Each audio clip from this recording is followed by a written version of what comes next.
लाखों साल पहले पृथ्वी आज की तुलना में बहुत अलग दिखती थी। जंगल घने थे, पहाड़ युवा थे और अजीबोगरीब जीवों ने भूमि पर शासन किया। उनमें से शक्तिशाली डायनासोर थे, कुछ इमारतों जितने ऊंचे थे, जबकि अन्य छोटे और तेज थे।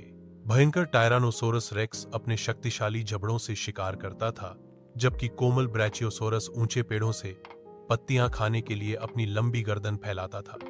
डायनासोर केवल स्थलीय जीव नहीं थे। कुछ, जैसे कि टेरोसौर, आकाश में ऊंचा उड़ते थे और अन्य, जैसे कि इच्थियोसौर, समुद्र में गहराई तक तैरते थे। वे लाखों वर्षों तक प्रकृति के साथ संतुलन में रहते थे। लेकिन फिर लगभग 65 मिलियन वर्ष पहले आपदा आई।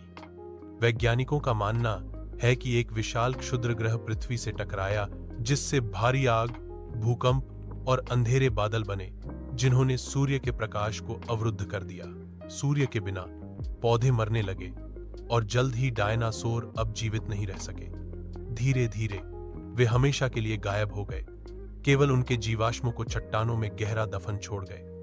आज जीवाश्म हमें इस बारे में सुराग देते हैं कि डायनासोर कैसे दिखते थे, कैसे चलते थे और कैसे रहते थे। दिलचस्प बात यह है कि पक्षियों को डायनासोर का सबसे करीबी जीवित रिश्तेदार माना जाता है।